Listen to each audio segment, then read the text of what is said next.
On this episode of Imagine a World. My best guess is that AGI will progress much more slowly than I have it progressing in my story. And my best guess is that we do survive because AGI progresses much more slowly. From my perspective, it's extremely contrived for AGI to develop even as fast as it does in this story and be handled well enough, cautiously enough, thoughtfully enough, that we have more than a fraction of a % chance of survival.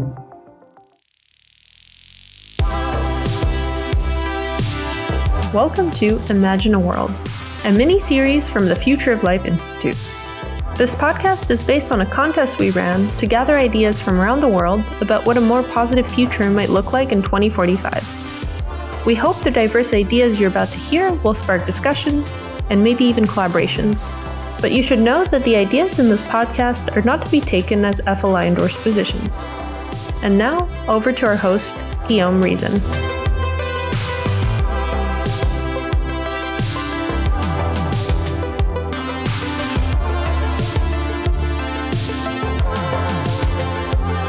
Welcome to the Imagine a World podcast by the Future of Life Institute. I'm your host, Guillaume Reason. In this episode, we'll be exploring a world called Hall of Mirrors, which was a third-place winner of FLI's world-building contest. Hall of Mirrors is a deeply unstable world where nothing is as it seems. The structures of power we know today have eroded away, survived only by shells of expectation and appearance. People are isolated by perceptual bubbles and struggle to agree on what's real. Despite all this, things are generally going okay, for now. This is partly due to this world's particularly slow and modest development of AI technologies. AI tools here are still dominated by extensions of today's fundamentally narrow systems, with the one true AGI being developed under heavy quarantine. There are a number of reasons for this slow progress, including high computational costs and poor funding due to politicization. This team put a lot of effort into creating a plausible, empirically grounded world, but their work is also notable for its irreverence and dark humor. I can safely say that it's the only winning world where you could see virtual celebrity Tupac List perform at a luxury war-themed amusement park run by the Taliban. Needless to say, there's a lot going on here. I was excited to get a look into the minds behind this particularly brimming and erratic world. Our guest today is Michael Vassar, one member of the three-person team who created Hall of Mirrors. Michael is a futurist, activist, and entrepreneur with an eclectic background in biochemistry, economics, and business. He served as president of the Machine Intelligence Research Institute and is co-founder of MetaMed Research. His other team members were Mattia Franklin, a doctoral student studying AI ethics and alignment at University College London, and Bryce Heidi-Smith, who has worn many hats from fortune-telling to modeling and now has a focus on finance and policy research. Hey Michael, great to have you with us. Great. Good to speak to you. So I'm curious how the three of you on your team came to work on this project together. So I've known Bryce for a very long time, and when the project was starting up, there was a call for collaborations, and I tried talking to a bunch of people, and Matija and I had, the most productive conversations. But the overall project was mostly my vision and Matija's some level of editing, and Bryce did the fiction and art. Cool. So did Bryce make the music that was accompanying your submission? Yes. Cool. Yeah, I really enjoyed your music and the short stories as well. He did a great job with those. I mean, he's the closest thing to a super intelligence that we have around for now. Adorable. Well, what was it like for you guys to do this project together? Did you learn anything yourself in the course of it? I mean, I had a lot of fun. It helped me to concretize some of my thinking, I feel like the basic sense of where I think we're going or would like to go has been reasonably stable in my head since GPT-3 came out and hasn't drastically changed since GPT-2 and COVID. Yeah. What were some of your biggest sources of inspiration when you were working on this together? I don't think my thinking on this is significantly influenced by stories or books or music or what have you. I think it's basically just coming from looking at what the technology can do and spending the last 25, 30 years obsessively thinking about history and the economy and social sciences and making some effort to understand the technology. But I'm certainly not a top expert in actually understanding the technology well. I will humbly claim to be a top expert in understanding the history of technology as it relates to economics. Yeah. Well, you do have this deep professional background. Can you say a little bit about how your experience in other fields and kind of working through all this has influenced how you see the future?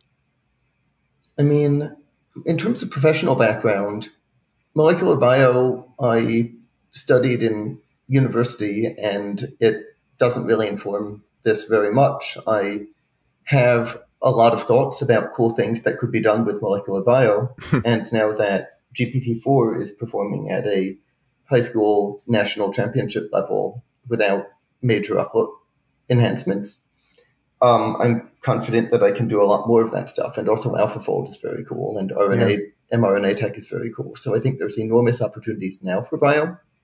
Getting an MBA gave me an opportunity to exist in the business office world for a while, and that certainly is necessary. Without having interacted with corporate hierarchies, one doesn't know what corporate hierarchies are like at all. There's very effective disinformation and propaganda about that. So I think mostly I've just read a lot in directions that seemed like they could be helpful over maybe a 25, 30-year period. Yeah. What sorts of insight did Bryce and Mattia bring to the project? So the actual stories were very cool, and the music was very cool. And Bryce wrote those mostly by himself. And there was some back and forth about what sorts of things were maybe too over the top or too fun and silly to include in the story. And, it's just good to talk to people about things and develop the ideas together. Yeah. And certainly Bryce has been just enormously central to developing my understanding of the world in general over the last decade. And what about Mattia? Mattia, I mean, mostly just discussing what I can get away with in terms of when telling a story. What is too weird? What is socially acceptable enough that people can understand it, has relatively limited inferential distance from normal, thoughtful people. Yeah.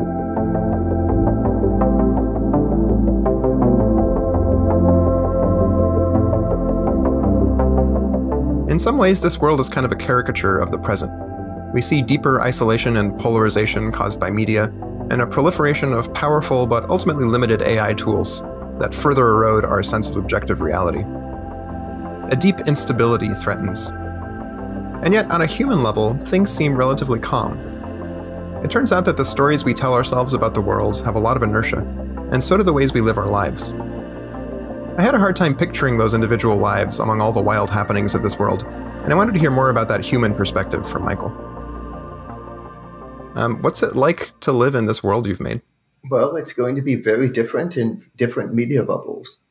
The biggest media bubble by far is going to be Chinese, and the successor to, contemporary Chinese Communist Party politics will mean something more Neo-Confucian than China has been recently, but done with capacities that no one's ever had the opportunity to bring to the table. So you can just spend so much more time on filial piety and cultivating Ren when all of the real work has been automated, and when you have machines that are in some ways superhuman watching your every move and helping you along to express gratitude to your parents in the most ritually prescribed manner.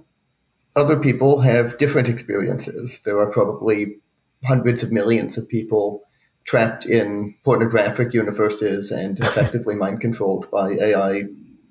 That would maybe be the second largest demographic, if I really think about it. And there are lots and lots of people like the ones we discussed at the end, living in old age homes and having their experiences mediated through a somewhat more tasteful, but still relatively liberal and relatively cultivated sense of benevolence. But the prospect of AGI coming online at all changes that. In some sense, these stories were intended to point at the extreme instability of the world that I produced. So we have one story about producing a piece of transhuman music and one story about consuming it, despite the cautions of the companies around AGI under the, basically reasonable assumption that music was not existentially dangerous under normal circumstances. Yeah, so you're referring to, in your world, there's this system that DeepMind has called Siren, which is, I think, kind of the only AGI in your world. Yep. It's under very tight wraps. Everyone's really carefully screened, and there's follow-up monitoring, even if they just hear the music that it produces. This system has also written some books on a few topics that have been carefully curated. I'm curious what broader impacts Siren's existence has on your world, given kind of how cloistered it is. I mean, none by design. Allowing it to have more than the tiniest amount of impact on the world would be allowing the world to end almost immediately. So instead, your world really dives into narrow AI. So these are systems that are very good at just a few specific tasks, like playing chess or driving a car. No, much broader than that. Like the AIs we have today, like GPT, which are at least pretty good at most things that we tend to think of as intellectual tasks, and very, very, very good at most things that we tend to think of as perceptual or as extremely rehearsed short-term actions without a lot of context sensitivity. I see. So these are souped up narrow AI systems. They're still not AGIs, but they're kind of the most effective extension of today's technologies like ChatGPT and things like that, as you're saying. They're general enough that for the vast majority of the world's population, they probably are vaguely thought of as generally intelligent. The vast majority of the world's people probably don't understand very well the differences between them and AGIs. And that's probably part of why there's essentially no funding or work on AGI outside of DeepMind. Yeah, interesting. And broadly speaking, they're sufficient to produce some level of relatively benign, not totally impenetrable, but close enough, global mind control system that also contributes to not understanding the differences and also not pursuing AGI. Yeah. In some ways, I think that the fiction that my world most reminds me of is probably Who Framed Roger Rabbit, where they have these toons everywhere. And the toons can talk, they have personalities, they have something kind of like agency, but they don't seem to, for the most part, have agency with any scale. It's like an extremely rare, extremely dangerous thing for a toon like Judge Doom to have agency with scale and scope. And when they do, like Judge Doom, it's agency with an extremely inhuman focus, scale, and scope. So very potentially dangerous. And the toons are, in some sense, extremely cheap and disposable, easy to produce, but in some sense immortal. And the humans are completely clueless about the glaring ways in which the toon's capabilities are less than human, such as Roger Rabbit can only do things when it's funny, but fairly clueful about the ways in which their abilities are more than human, like they can survive having a piano dropped on their head. I actually haven't seen that movie, but I'm really excited now to watch it with this metaphor in mind. It's a really cool connection. Yep. So one thing you say that these systems can do in your world is basically replace all white-collar workers in theory. But you say this doesn't happen, and you say basically, there are various reasons, political and personal, why humans are still employed. I'm curious what kinds of work humans do and what it's like for these human workers in this situation. So I think basically it depends on their organization, but in the pretty large majority of organizations, it's pure office politics and getting therapy from not peak human ability, but good enough AI therapists to recover enough from the office politics that they only kill themselves with drug overdoses and the like at maybe a third or a fourth the rate that they do in our world. And maybe even less if AI-enhanced medicine makes such drugs significantly less deadly and treatment significantly more effective. Yeah. Your world still has a ton of economic inequality, but the actual quality of life that you describe is kind of universally pretty good. Like travel has become really cheap and there's basically free energy. It makes food distribution really trivial, so people can kind of live wherever they want, and they have augmented reality, so it'll always look beautiful. I'm curious, given all of these kind of unifying factors, how people decide where to build their lives and what kinds of goals they decide to pursue with them. So the world that I'm thinking of, for the large majority of people, they start exploring the world when they're children, and hopefully their parents take a lot of interest in them. But if not, there's an infinite amount of attention freely available from the web and from open source and commercial products. And the decisions they make throughout their lives are almost entirely determined by what sorts of commercial or open source products find them first, in a sense, and build the sort of feedback loops that pull them into one or another bubble reality. You have this interesting thread in your world where families kind of become a currency or a kind of wealth that people pursue more than monetary assets. Can you say a little bit about what that looks like? I mean, that's just being a normal person. We've lost touch with it in, late stage capitalism. But even under normal capitalism, this was not confusing to anybody. The idea of trying to accumulate wealth rather than trying to accumulate happy, healthy, wise, flourishing, and mutually cooperative descendants is like a really surprising thing to find an organism doing. So thinking about some of the more unusual aspects of your world definitely had some of the wildest kind of one-off ideas in it that we saw in the competition. You have like the Taliban creates luxury war-themed amusement parks. You have elephants that are domesticated by CRISPR. And you even have Kanye West creating a virtual reproduction of biblical Jerusalem. I'm curious, like, what prompted these kinds of details to be included and whether they're part of a larger theme for you that you were trying to convey. So the biggest thing that I left out of the actual thing at Matij's influence was a coup by the Comedy Party, where basically in the 2032 election between AOC and Donald Trump, the mainstream Democrats, who still basically control the media and the courts, decide to allow a completely flagrant election fraud to install Jon Stewart as a third-party president. And, so that one, I think Matija thought was too political, too controversial. But I do think it's the sort of thing that could realistically happen. Overall, where are these coming from? I mean, some of them are just like extreme low-hanging fruit, things that a few college kids could throw together as a project in a world with the AI capabilities that I realistically expect to exist well before the 2045 deadline. Yeah. So this is kind of just speaking to maybe like the chaos and the power flying around, the instability of things and how the world is just going to get so much stranger. Yeah, I don't think of it as a chaotic world. The stories are super, super non-chaotic about people living very calm lives. Mm-hmm. I see it as a world that's very, very unstable simply because it has even one AGI in it. And like sooner or later, a more permanent solution is necessary than just keeping its interests hyper-focused and keeping people from noticing it very much. To some degree, I'm just trying to show a picture because that's all you can do in a story like this, but a picture where all of the pieces are scientifically well-founded, technologically, economically, and politically well-founded, make sense and fit together fairly well. I guess more than anything else, I'm trying to show people, like the contest is trying to show people, that it is even possible to make a sincere, serious, and competent effort to depict a realistic but optimistic future.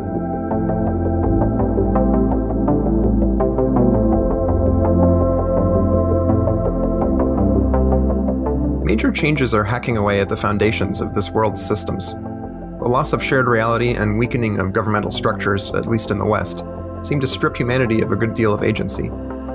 It's implied that we're being kept from destruction only by our tenuous control of this world's one true AGI. At the same time, new approaches to things like education and social conflict signal hope for building a more coherent and empowered humanity. I wanted to hear more about how Michael saw this world approaching the changes and challenges that it faced. You write that in America, like Microsoft, Amazon, Tesla, and Walmart are basically the only entities capable of large-scale coordinated action anymore, and elected government officials really just enact change by influencing their supporters rather than by pursuing any kind of legislation. Most decisions are made locally. Can you say a little bit more about how America's governmental systems lose so much influence in your world? So I just see that as a continuation of the trend that we're already on. When you look at COVID, the government took an unbelievably huge amount of oppressive and authoritarian action that there probably won't be social or political support for if there's another major event that calls for it. It lost an enormous amount of public trust. And if you look at what the government did that was effective with COVID, it basically boils down to printing enormous amounts of money and providing certain types of encouragement to conform to a certain standard. So, like, it's not that the government no longer matters. It's just that it, like popularity contests should be, is primarily a source of information about how to be popular. But just like in our world, people mostly want to be popular. They don't want it as much as in our world because they can always be popular with AIs. But still, AIs are not fully satisfying as mental and social companions. Well, as this power kind of switches over and flows towards tech companies gaining influence, it becomes increasingly hard to track wealth. But in some ways, it also seems like things are just kind of going on sheer inertia. You have this great line in your submission that says, a supermajority of the population has negative net worth and continues to be allocated credit as a matter of economic policy. And you mentioned this kind of instability of the world. How long do you see it remaining stable? Like, will these systems fall apart shortly after 2045 in your imagining, or? So the way I'm imagining this is a fairly close to best case scenario. My realistic best guess scenario would be that it's more than 70% likely, maybe more than 80% likely that the system that I'm describing falls apart well before it gets to the point that I'm describing. But these are supposed to be optimistic visions for the future. But once it gets to the point that I'm describing, if it gets to that point, I actually imagine it being stable for a pretty long time. I mean, except for the AGI thing. Yeah, Siren gets out. One big tension in your world as a result of this increasing difficulty in verifying information is just people have a hard time agreeing on objective reality. Like, they're really good in experimental healthcare interventions, but it's mostly kind of about luck and maybe some skill to pick the winners out of that crowd. You have cryptocurrency that's made it really impossible to tell how much money anyone has. Like you mentioned that instead of Forbes keeping track of wealth, now kidnapping rings keep some of the best records of people's total assets. And you even say that startups are buying these records off of those kidnapping rings to find wealthy funders. So can you say a little bit more about what leads to this like deep fracturing of shared objectivity? So, I mean, that's been going on really in a big way since the 1940s. And once again, I'm just imagining it continuing and accelerating with more powerful technologies. The collapse of the dollar, which happens in the 2030s, more or less, in my story, contributes a fair amount. It makes the crypto thing much more substantial. And the increased, basically social welfare through seniorage and the expansion of seniorage through the population helps to stabilize things a lot at the expense of coherence and efficiency, which isn't really necessary anymore. Could you say what seniorage is? Seniorage is printing money, but through bank activities. When banks borrow money, then they lend out much more money. And there's a stack of different interest rates paid by different creditors. So one of the basic challenges of running a capitalist society that's been well understood since long before Adam Smith is the extreme difficulty of causing control of the money printing apparatus to not be the convergent agenda of practically everyone. And most capitalist societies do collapse as control of the money printing apparatus becomes a convergent agenda. So I'm basically imagining the essential worker system that we discovered we had during COVID and the relatively resilient management of a small number of companies, basically keeping the material reality held together, despite the fact that the vast majority of supposed economic activity is actually pure political wealth redistribution to the people who bother to fight for wealth being distributed to them in a world where most people have basically lost track of wealth anyway. Yeah. I'm curious why AI systems don't help more with these issues of shared goals and shared knowledge. I mean, you mentioned that AI systems can provide common knowledge, like they help groups of people identify if their behaviors are aligned with their goals or how to change their behavior so they would be. You would think that that might kind of cut through the haze and help people, agree on things more or have more transparency. I mean, AI systems help enormously with establishing whatever set of goals is reasonably psychologically plausible and that the system's designers want to establish. But mostly that consists of consuming products, just like it does in our world, And in the rare cases of societies that have more of a shared set of values and more of a shared power structure, like China, it means that they have incredibly high integration and unity, targeting shared goals that more or less consist of normal, reasonable things like extending life and ecological sustainability and stability in general. One other thread I really enjoyed in your world is how you talk about education changing. So people start to see traditional educational pedigrees as a form of inherited privilege. And educational histories actually become private information, which can't be used in decisions like hiring, which is a really interesting concept. And this tips the scales in favor of online self-driven education. Schools basically go empty while kids live with their families and learn on their own. I'm curious what this looks like for those kids. Like, what are they learning? What aren't they learning? And who's deciding? So I'm basically imagining that nominally the parents decide when the kids are younger and the kids decide when they're older. But in practice, reasonably agentic parents who are also tech savvy and have like reasonably coherent preferences about what to get will be able to direct their kids towards media bubbles and narratives that will be extremely stable and which won't change much unless something really weird happens.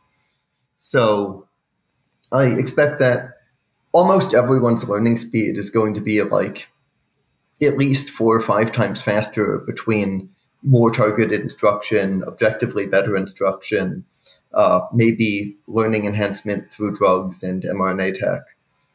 And much better trauma care is a major feature of my world. So just the elimination of mental blocks through MDMA therapies and their successors. I don't know if I really played up adequately the spread of a new way of doing civilization from the carceral system into the general population, as like MDMA therapies get adopted for dispute resolution within prisons and reach a level of reliability and efficacy that's sufficient that basically everyone wants some.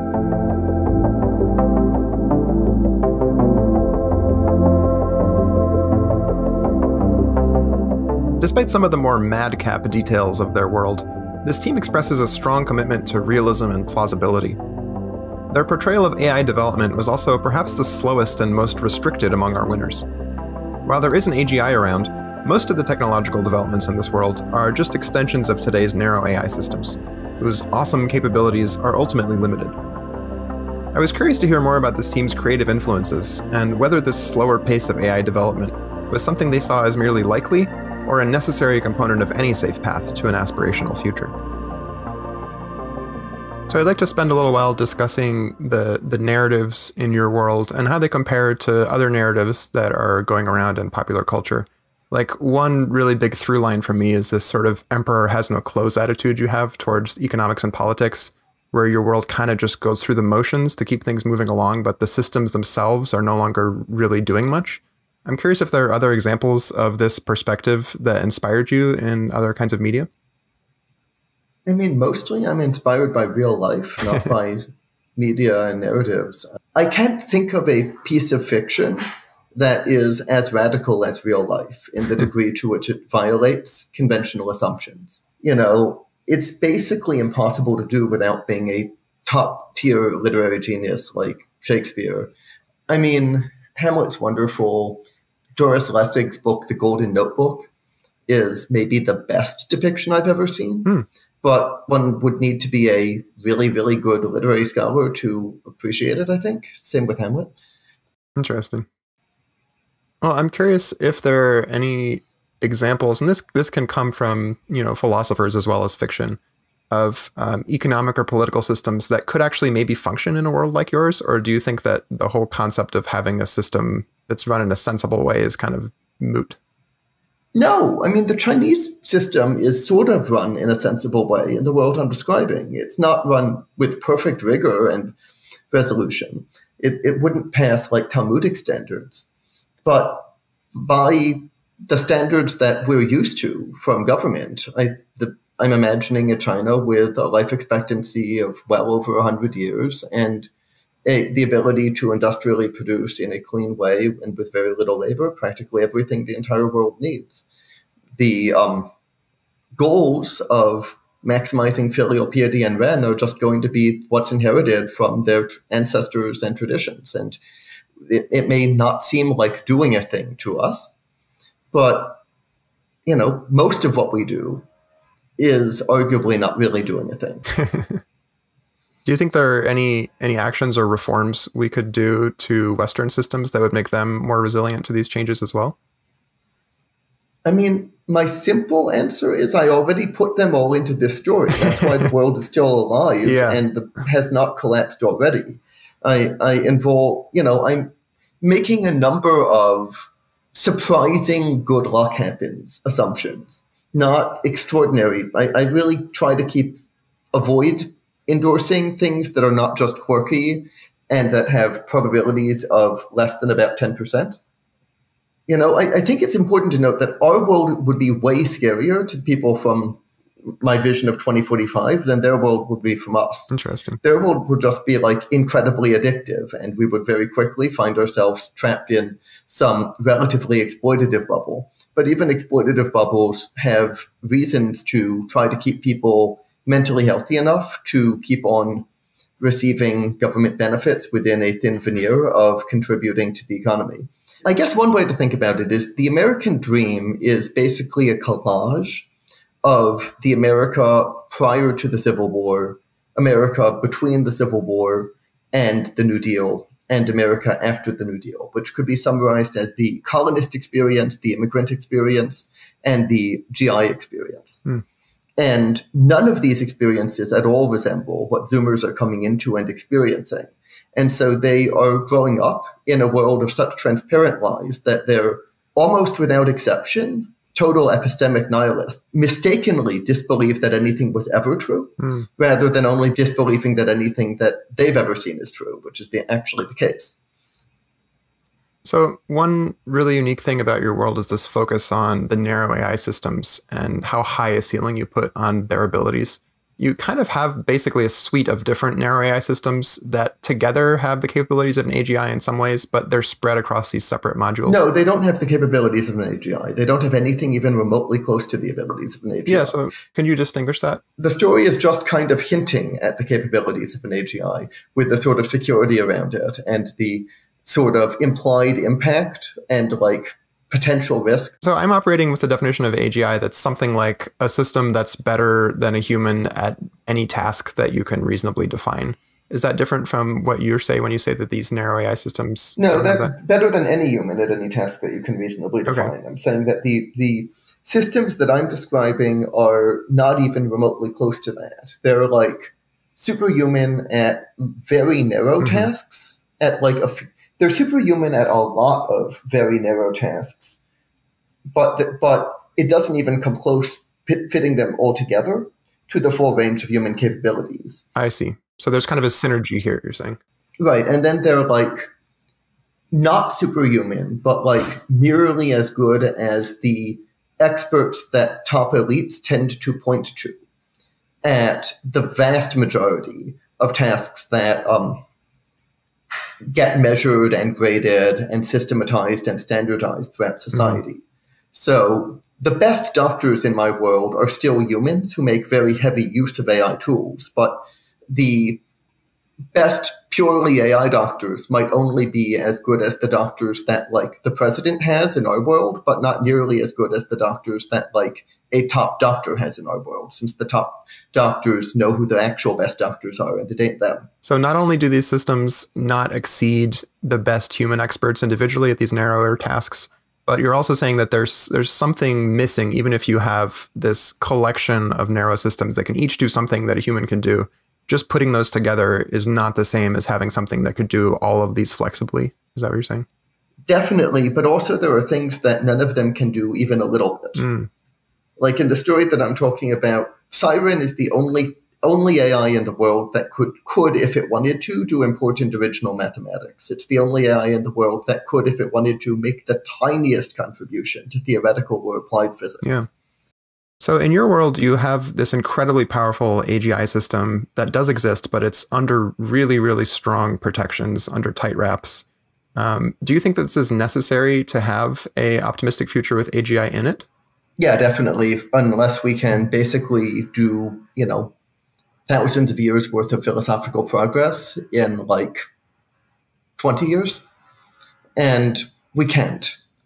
Maybe we can do thousands of years worth of philosophical progress this century because we will have both AI and other technologies for enhancing our mental capabilities if we choose to use them. But we can't do it in 20 years. It's just laughable. Yeah. So the limitations that are preventing AGI from developing faster in your world, some of them are intentional, like policy decisions. Some of them are just kind of practical ones, like bad funding, politicization, and the rarity of human expertise. Do you think these are actual likely causes of slowing development in the real world? Yeah, that's my best guess is that AGI will progress much more slowly than I have it progressing in my story. And my best guess is that we do survive because AGI progresses much more slowly. From my perspective, it's extremely contrived for AGI to develop even as fast as it does in this story and be handled well enough, cautiously enough, thoughtfully enough that we have more than a fraction of a % chance of survival. Yeah. Have you seen other portrayals of the future where narrow AI plays as much of a role as in yours? I mean, I feel like there's a lot of portrayals of the future where narrow AI is taken for granted and plays a large role. In Star Trek The Next Generation, they have one AGI, Data, in my world, and then they have unbelievably powerful narrow AI in the ship and in the holodeck and just all over the place. But everyone takes it for granted, and it's used as a tool by a military organization with a relatively unified internal agenda of exploration and extremely prudish and narrow conceptions of what types of experiences and behaviors its members are supposed to engage in. I will say that the type of narrow AI that we have actually developed is pretty broad compared to what I expected 5 years ago. It's very much what we were visibly moving towards 4 years ago. But to some degree, when I was growing up, C-3PO seemed like a silly fantasy. It seemed silly that you could have a machine that was that close to human performance, but stuck for a long time at below human performance, and in some ways pretty profoundly below, and in some ways pretty profoundly superhuman, but just be stuck there for a long time. But it kind of looks from the technologies that OpenAI is generating that a minimum viable C-3PO might actually happen and be around for a long time without really drastic improvement from there. How do you feel about the general portrayals of the future that are in fiction? Do you think they're over or under optimistic when they try to be optimistic? I just think optimism in fiction that is trying to be at all realistic is unfortunately much rarer than it should be. And that's basically maybe largely because the most perceptive and insightful people who are also successful at becoming prominent and surrounding themselves with other prominent people are constantly confronted with lots of profoundly miserable, extremely zero-sum other prominent people and have very little contact with the large majority of people who are just not as miserable as the people who Nobel laureates are going to end up around. So you're kind of calling for more optimism in nonfiction as well? Is that where you're going? I mean, no, I feel like optimism and pessimism is intrinsically unhealthy concepts. You should just try to have true beliefs. But true beliefs should be balanced. There's a lot of social pressure to performatively be pessimistic because the elites tend to be pessimistic. And elites tend to be pessimistic because they're living in a hyper-competitive zero-sum world that most of us are not living in. And there's a lot of, it's easier in some ways to be pessimistic, especially cheaply pessimistic. But there's also like just cognitive biases that lead to silly sorts of pessimism. So like imagine there was a news item about how it turns out that apples cause cancer. Practically everyone would see this as bad news. Oh no, I've been poisoning myself for years, when obviously it's good news. We know what the cancer rate is. Now we know that we can avoid it by not eating apples. Right. The devil you know. Like information is almost always desirable, but information about bad things gets interpreted as something bad happening rather than being interpreted as something good happening. James Baldwin, not everything that can be confronted can be overcome, but everything to be overcome must be confronted. And to some degree, this picture that I'm depicting is an edge case on that, because this is a world that has managed to partially overcome and fully survive a lot of the problems that our society is dying from without really confronting them. In your world, a lot of the role models become virtual. So basically all celebrities popular with the under 30 crowd are virtual people. Some are recreations of historical figures. Others are kind of amalgams like Tupac List, and you have XXX Tentacion Elvis XXX. I'm curious how these play a role as kind of role models in your world. I think they mostly don't. I think that people who have at least reasonably good taste do prefer interaction with individuals insofar as they mostly imitate behavior by real people. And that like the social influences from machines are in general more of a, goal-directed, relatively overt manipulation sort. What are your thoughts on some of the current cultural attitudes toward like AI-generated art and virtual cultural figures right now? So it seems like any reasonably good artist wants to make art, not wants to get paid for making art, and like maybe wants to be seen. And people can worry that a lot of people will never be exposed to good art because they're going to be exposed to an enormous amount of stuff that doesn't have a message behind it and isn't created as an expression of pain and suppressed emotion.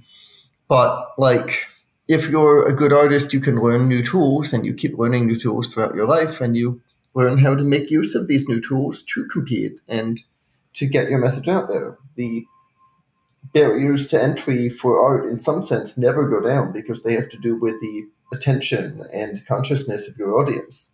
The economic barriers to entry in our world are going up because of extreme economic scarcity that's being created through policy.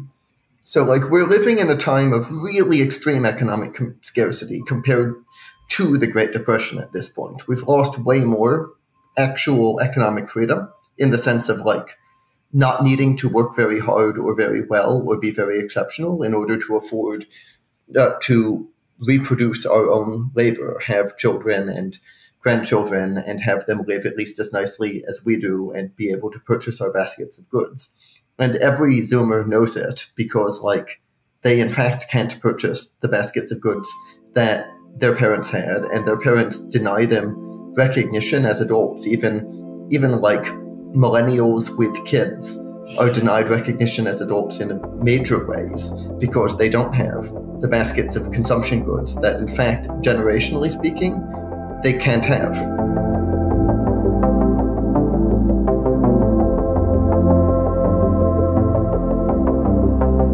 The process of world building has great potential to make a positive future feel more attainable. This can be incredibly powerful, whether you're a creative person looking to produce rich works of fiction, or have a more technical focus and are looking to reach policymakers or the public. I asked Michael what kind of impact he hoped his work would have on the world. What do you hope your world leaves people thinking about long after they've read through it? So the biggest thing is that I just would like people to try to make sense of what could happen. I would like them to know that it is possible to make a joint prediction and expression of preference that is in line with like the relatively full range of scientific and technological and humanistic thinking, and that holds together and makes sense, and that like much more close to comes true, and also somewhat guides society towards it coming true, than what we would normally think of as science fiction. What kinds of expertise would you be most interested in having people bring to discussions about your world or the future in general? I think that the things that I would want to bring in first would be somatic skills, like body work and yoga and things like that, experience with MDMA and other psychedelic therapies, and maybe even electrical engineering for creating better alternatives to transcranial magnetic stimulation for disinhibiting some parts of the cortex and activating other parts of the cortex, so to enable people to recapture, usually after years of work, the sorts of cognitive abilities that like normal, smart, inquisitive kids had when I was a kid, and which the entire literary imprint of Western civilization is the imprint of, which is why we don't have a literary imprint for our contemporary civilization.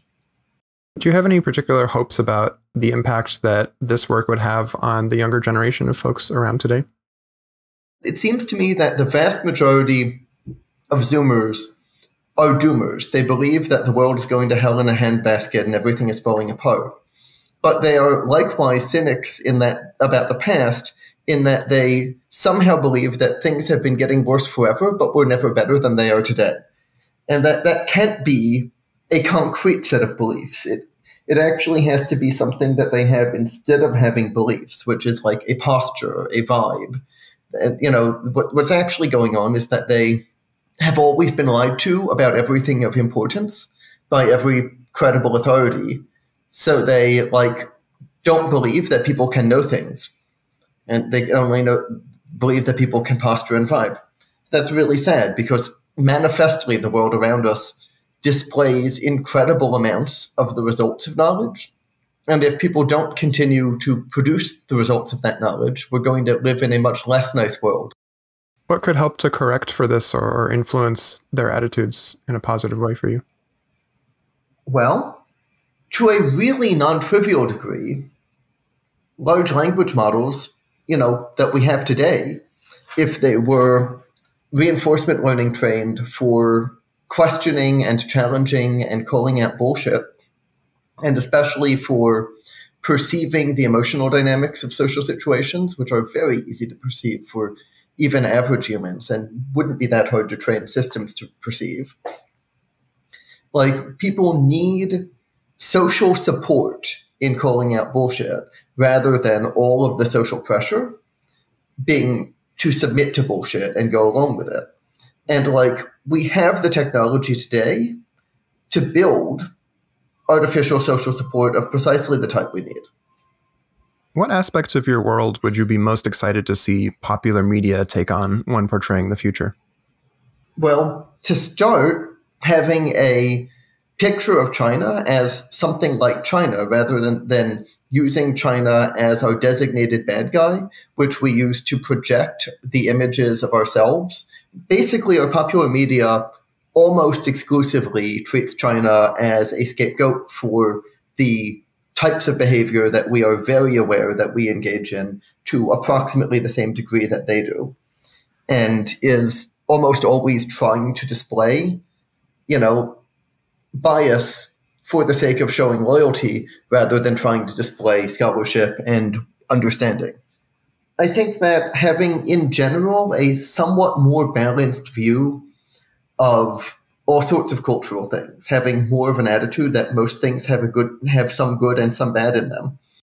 Well, thanks so much for joining us today, Michael. We've covered so much ground in this conversation, and it's been really great to explore all these ideas with you. It's great having this conversation.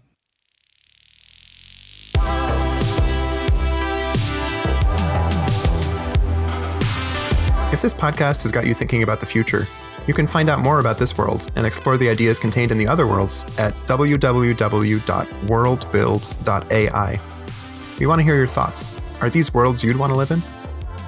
If you've enjoyed this episode and would like to help more people discover and discuss these ideas, you can give us a rating or leave a comment wherever you're listening to this podcast. We read all the comments and appreciate every rating. This podcast is produced and edited by Worldview Studio and the Future of Life Institute. FLI is a nonprofit that works to reduce large-scale risks from transformative technologies and promote the development and use of these technologies to benefit all life on Earth. We run educational outreach and grants programs and advocate for better policymaking in the United Nations, US government, and European Union institutions. If you're a storyteller working on films or other creative projects about the future, we can also help you understand the science and storytelling potential of transformative technologies. If you'd like to get in touch with us or any of the teams featured on the podcast to collaborate, you can email worldbuild@futureoflife.org. A reminder, this podcast explores the ideas created as part of FLI's world building contest, and our hope is that this series sparks discussion about the kinds of futures we all want. The ideas we discuss here are not to be taken as FLI positions. You can find more about our work at www.futureoflife.org, or subscribe to our newsletter to get updates on all our projects. Thanks for listening to Imagine a World. Stay tuned to explore more positive futures.